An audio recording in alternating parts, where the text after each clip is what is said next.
Welcome back to IGN's E3 live show, streamed live on e3.ign.com and by our friends over at YouTube. Now it's time to slip on your racing gloves and get ready for some reckless driving.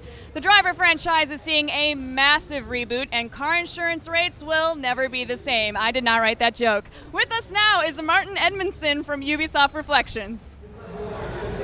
Great. Martin, it's great to see you. You're one of the founders of the company that did the original Driver, and you're coming back to a franchise that all of us know really well. I mean, how does that feel? Well, it's great to come back. It's great also to be involved in this project because right from the very start, we decided that on many levels we wanted to return the game to the original roots of Driver 1. Right. So yesterday you guys showed it off at the Ubisoft conference. But for those of us who maybe weren't able to attend or didn't get a look at that demo, can you give us the setup for what Driver is like this time around? Yeah, Driver San Francisco really is, perhaps reboot isn't actually the right way of describing it, but it's really like a going back to the roots of what made the original feel so unique. So that classic feeling of the handling.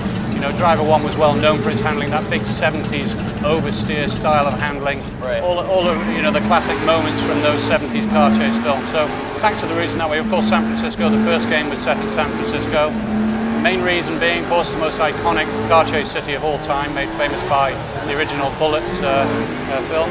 And it's just really about bringing back the story, bringing Tanner back, undercover cop we met in Driver 1, his arch enemy Jericho, who we met in Driver 2. So what was it like to go back to San Francisco? Did you guys get to do a lot of things that maybe just weren't possible when you designed the first game? Yeah, absolutely. I mean, PlayStation 1 was, it was great at the time, but what we've been able to do now, brand new engine built from the ground up. And, in San Francisco, obviously, there are the famous hills. So if we're on the top of a hill, we can see right out enormous vistas. And we had to build some pretty complicated tech to do that whilst maintaining the frame rates we were after, and crucially also the traffic densities, pedestrian densities, give it a real city feel.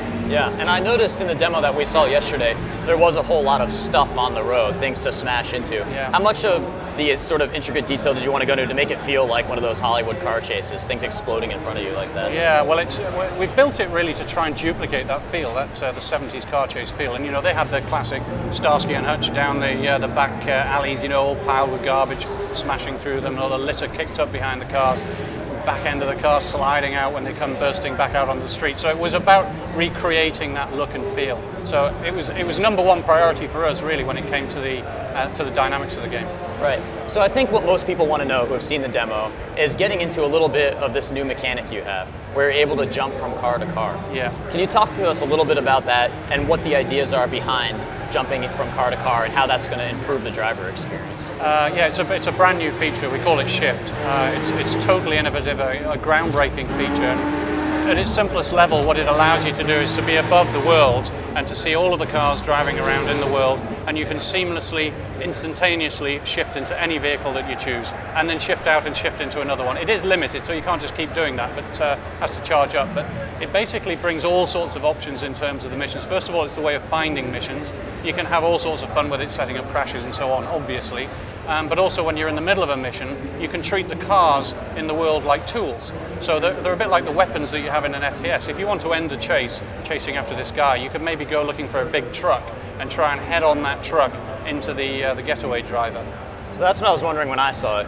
Can you jump from one car to another in mid-crash so you can fling your vehicle at another vehicle? Yeah, absolutely, yeah. That sounds like a pretty great mechanic. So can you give us an example of some of the missions in Driver? There's a very diverse, Driver is a driving game, it's not a racing game, but there are races in there. So a race where you're playing a cop and you have to stop this street race, so you can shift into some of these vehicles and you can smash them into walls or try and get other vehicles to smash into them. There's another mission where you shift into a tanker driver and his tanker is on fire, and you shift into a fire engine and you can bring the fire engines over and it's spraying water onto them.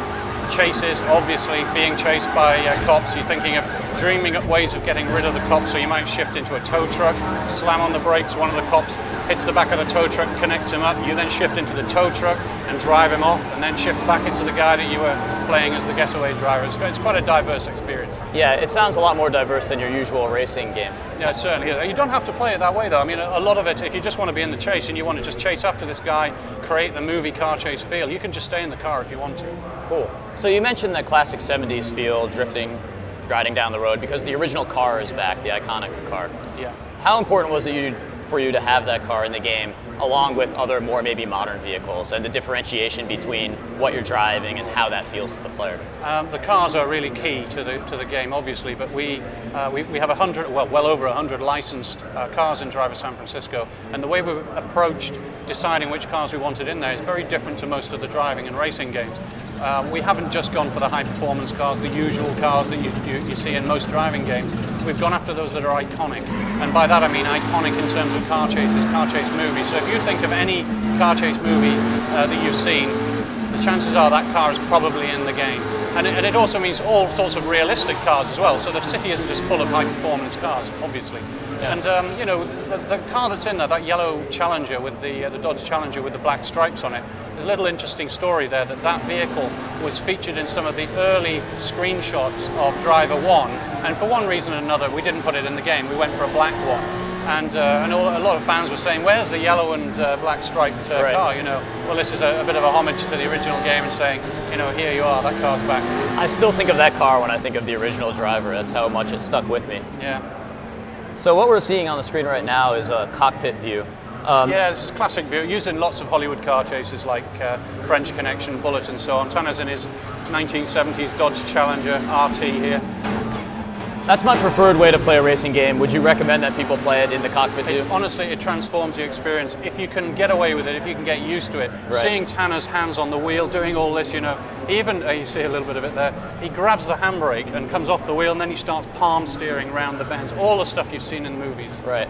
And for those of us that played the original Driver, I loved crashing. That was my favorite thing to do. How much fun have you had sort of just chucking the cars into objects at this point? I mean, there's only a certain amount of fun you can have just crashing randomly, of course, but you know, you can use the shift to go onto another opposite lane and try and smash cars into each other. It's good fun to muck about, and obviously crashes happen just as a natural consequence of being involved in a high-speed chase. And I noticed in the footage you are giving all of the car details when you're jumping from car to car, so you sort of have that option to see what exactly you can jump into. Yeah, well, Tanner is a car enthusiast. That's why he has a classic Dodge Challenger. He's not happy with the modern cars. He likes the old classics. And because he's such a car enthusiast, when we're in shift, he's looking down on the world, and he knows what all of these cars are. He knows the specs of all these cars. So the fact that it tells you here what cars these are, this is Tanner, a reflection of Tanner's enthusiasm for cars. We'll see the whole city here. We can eventually shift right up and see the whole city in its entirety. We've got 208 miles of road here. It's a huge environment. So you said you had to power this up, so you can't just jump around like that. You mentioned that you can also shift to a greater and greater area. Are you sort of constrained when you're first using this? We're seeing the whole city here, That's really impressive. You start off on the ground, so you're on a very low level. It's maybe 30 feet or so above the tarmac. Right. And, you know, and eventually we get to the point where we can shift instantaneously from here right to the other side of the city immediately. So it gives you an option to jump around anywhere in the city at any time. Yeah, so earlier in the game you would have to drive north, but once you've done that a few times, you don't want to have to do that every time. And you can use shift to just immediately be over in the north of the city, straight up in Marin County. Within 5 seconds I can be down in Sutro in the dirt tracks. And I have to ask, classic Driver had a lot of police chases. Are those back, or are you going to be escaping the cops quite a lot? The police chases, well, here we're actually playing a cop here. We're using a rapid shift feature here actually that allows us to stay in the action. So you see if we're driving this car and we have an accident, so he overcooks it here, he goes past, we shift back in, immediately back into the action.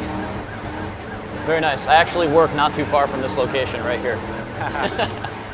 Now, we've taken a little bit of artistic license with the layout of the city, but only to get the areas in, because we wanted the tight streets in downtown, and we wanted the Sutro hills and Marin.